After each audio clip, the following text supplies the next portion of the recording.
Voici les 4 signes qui montrent que tu seras quelqu'un de très pauvre. Oui. Les 4 signes que je vais te donner dans cette vidéo. La vérité, c'est que si tu te retrouves dedans, ne t'inquiète pas, tu seras quelqu'un de très pauvre. Ça veut dire que tu n'auras jamais l'argent. Est-ce que tu comprends? Premier signe, tu es quelqu'un qui n'aime pas apprendre. Oui.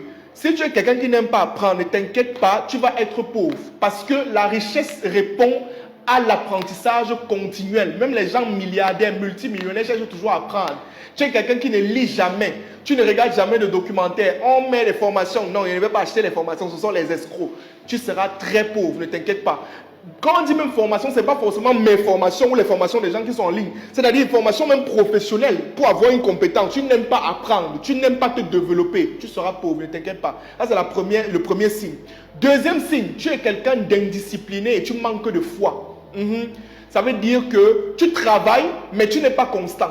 En réalité, la richesse répond à la constance, pas au travail où on s'arrête, non.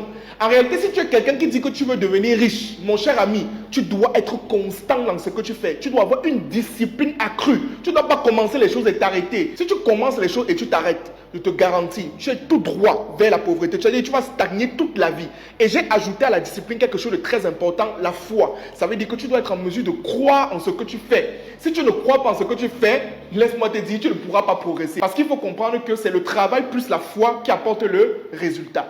Troisième signe qui montre que tu seras pauvre, c'est que tu penses toujours à impressionner les gens. Tu passes ton temps à vouloir impressionner les gens. Tu vis pour les autres. Ça veut dire que tu passes le temps à acheter les choses pour impressionner. Tu passes le temps à vouloir toujours montrer que tu es. Pourtant, tu n'as rien. Pourquoi tu te vantes alors que tu n'as rien? Toi-même, réponds-moi. Pourquoi tu te vantes alors que tu n'as rien?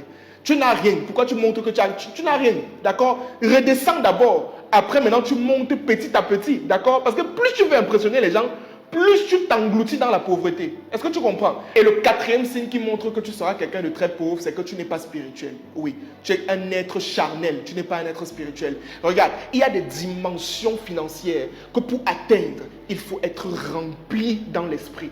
C'est l'esprit qui, à un moment donné, c'est-à-dire, ce n'est plus ta chair en réalité qui développe les idées, c'est ton esprit qui part chercher au plus profond. Et pour ça, tu as besoin de te connecter à une entité supérieure qu'on appelle Dieu. D'accord? L'alliance avec Dieu, c'est très important. Ce n'est pas la sorcellerie. Si tu es jeune et tu penses que ça c'est la sorcellerie, c'est que tu n'as rien compris. On parle d'alliance spirituelle. Le problème, c'est qu'on a trop mis en avant le pacte satanique avec le diable, mais on n'a jamais parlé de l'alliance avec Dieu, qui est extrêmement important. J'aurais même dû commencer par ce signe-là. Parce que si tu n'es pas quelqu'un de spirituel, tu n'as pas une base spirituelle profonde, tu ne peux pas progresser sur le plan financier. Et par rapport à cela, j'ai fait une formation globale de pratiquement 2h30 où je te donne toute mon expérience personnelle en matière de spiritualité, les principes et les lois que j'ai appliqués